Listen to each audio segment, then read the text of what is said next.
¿Qué tú me dices, mi hermano?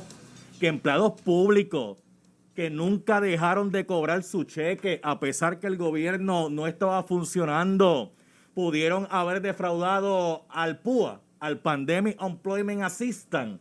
¿Qué tú me estás diciendo, mi hermano? Que hubo gente que después que llenó las solicitudes, recibieron el dinero y ahora están corriendo, yendo al Departamento del Trabajo a devolverlo.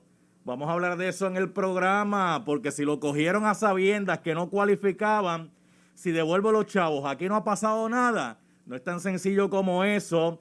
Vamos con nuestro primer invitado, el doctor José Efraín Hernández. Doctor, saludos, buenas tardes. Muy buenas tardes, salud y a toda tu distinguida radio audiencia. Licenciado, llené la solicitud del PUA para coger el dinero del Pandemic Unemployment Assistance, dinero federal, que se envió a Puerto Rico, a pesar de yo saber que no cualificaba para este beneficio. Me llegó el cheque porque da la casualidad que me aprobaron todos los documentos y me está llegando el cheque, pero me asusté cuando empecé a escuchar las noticias y dije, déjame ir a devolver el cheque porque yo sé que eso no me corresponde.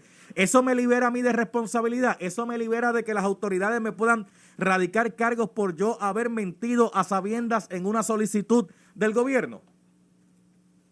Mira, salud, no. El que tú devuelvas el dinero, eso no te exime de responsabilidad penal. O sea, ya el delito, como se diría, ¿verdad? En derecho penal, ya el delito quedó configurado al haber sometido la información falsa. Ya ahí se configuró el delito. Después recibiste el cheque y lo cambiaste, pues ahí sigue sumando delitos de ahí en adelante, ¿verdad? Claro, a eso añade que sí, todos se presumen inocentes y toda la cosa, pero al que tú devuelvas el dinero, pues eso está, y tú se lo dirás, tu abogado se lo puede decir al fiscal para que, o al juez en el informe final, a ver si eso sirve de atenuante, ¿no? Y en vez de, pues, echarte 2 o 3 años de cárcel, por ejemplo, pues te echa 1 porque usted devolvió el dinero, pero ya el delito quedó configurado. Porque obviamente yo llené una solicitud gubernamental con información falsa. Exactamente. Y cuando uno llena esa solicitud, al final de la misma dice, en algún lugar debe tener ese documento diciendo la información que estoy colocando aquí es información correcta. O sea, es como una juramentación del documento. Sí.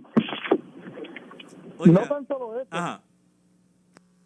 No tan solo eso, déjame decirte lo siguiente, salud. ¿Me escucha? Sí, alto y claro. Sí, pues mira, déjame decirte una cosa, Falú, que no tan solo eso, aquí pueden haber, eso pues supuestamente lo están investigando local, pero ahí se configuran delitos federales. O sea, para todo lo que tú utilices el Internet para someter información falsa y recibir un dinero que mucha gente lo recibió por depósito directo, o el mismo hecho de tú coger un cheque, ir al banco y cambiarlo, todo eso configura delitos que están tipificados en el código, en la ley federal, en el Código Penal Federal y demás. Y no solo eso, que el Pandemic Unemployment Assistance, que acá le decimos PUA, claro. Eso es dinero federal asignado para un propósito en particular y para gente que lo necesitaba, no para que viniera papotruco, pitolisto a dar un tumbe. O sea, eso es así. Y entonces, en adición a eso, las implicaciones que esto pueda tener sobre esos servidores públicos, o sea, una convicción por delito, habrá que repasar, ¿no?, los estatutos de recursos humanos de cada agencia, pero a mí no me sorprendería que dentro de esos estatutos se disponga que convicciones por delitos graves, que incurra depravación moral y demás, como podría ser algunos de estos, constituya causal para despido. Eso llora más ante los ojos de Dios, porque si hay empleados públicos involucrados en este fraude, los empleados públicos no dejaron de cobrar, siguieron cobrando su dinero. O sea que no estaban desprotegidos de su ingreso, porque el gobierno, a pesar de estar cerrado en su mayoría, siguieron cobrando. Exacto, y esto es una ayuda que se le estaba enviando a personas que trabajan por cuenta propia, que tienen sus negocios, que están registrados como comerciantes en el Departamento de Hacienda, profesionales, abogados, contadores públicos autorizados, etcétera, que dejaron de recibir ingresos durante esta pandemia. O sea, al tú ser un empleado asalariado y en un empleo de gobierno, como tú muy bien señalas, donde no tan solo siguieron cobrando, y que muchos de ellos no estuvieron trabajando. Y por lo tanto, aquí es más de un delito lo que se puede haber configurado, y que no tan solo abre la puerta a la jurisdicción estatal, también abre la puerta de par en par a la jurisdicción federal, por aquello de que aquí mucha gente le tiene más respeto a lo federal que a lo estatal. Sí, porque mucha gente podría decirle al gobierno local, esa gente lo que hacen es arrastrar los pies, esa gente no van a hacer nada, los federales no bregan así. No bregan así, y o sea, que el fraude bancario está aquí. Tú sabes que siempre se utiliza la cláusula, por ejemplo, para adquirir jurisdicción federal, que tú muy bien lo señalaste. Por ejemplo, el caso del Capitolio, pues si te dan 10,000 pesos, con que allí se use 10,000 pesos para hacer un nursery que tienen allí, ya eso les da jurisdicción federal.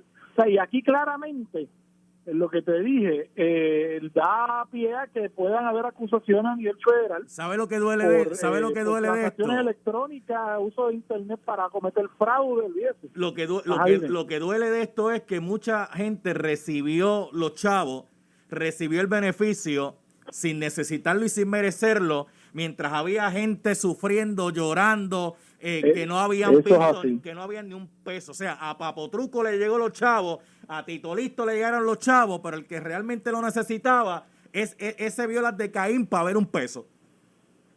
Fíjate, eso que tú señalas es bien doloroso, y eso mismo yo estaba pensando. ¿Cómo tú puedes estar tranquilo en tu casa comiendo y bebiendo y comprándote motoras y lanchas y 20 cosas más, y dormir tranquilo, mientras habían otros hermanos puertorriqueños allí pasando las de Caín bajo el sol, sin cobrar un centavo, probablemente pasando hambre y necesidad porque no tenían ni un peso, mientras aquí hay una serie de personas que, utilizando información fraudulenta, se apropió ilegalmente de fondos públicos, que déjame decirte, Falú. Después nos quejamos de la corrupción de la gente que maneja el gobierno. Y esto es tan corrupción como el legislador, el alcalde, el jefe de agencia, el que sea que le tumbe dinero al pueblo de Puerto Rico. Y hay que estar pendiente a ver después si se someten estos casos, a ver que no vaya a ser después que Fiscalía llegue a algunos arreglos, sentencias suspendidas, y porque devolvieron los chavos, y se gaste también entonces un dineral aquí llevando casos contra personas que después no van a resultar en convicciones o con unos arreglos muy favorables. Y preguntando yo, ¿qué pasó con los del colegio? ¿Qué pasó con los del colegio? Que después que la información salió y que en el colegio y que muchachos cogieron chavos, y muchachos no, porque ya muchos de ellos tenían 18 años en adelante, pero que cogieron el dinero y que las madres devolvieron. ¿En qué ha quedado esa investigación?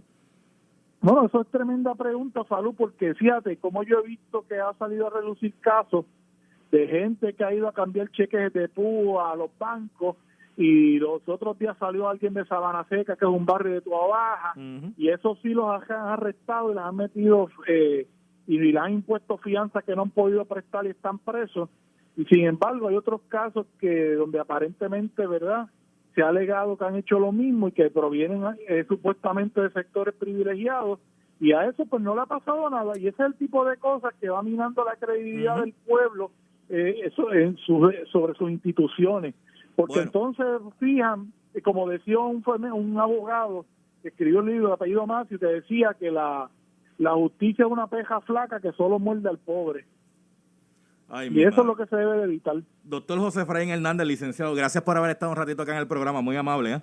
Muchos saludos, un abrazo. Chao.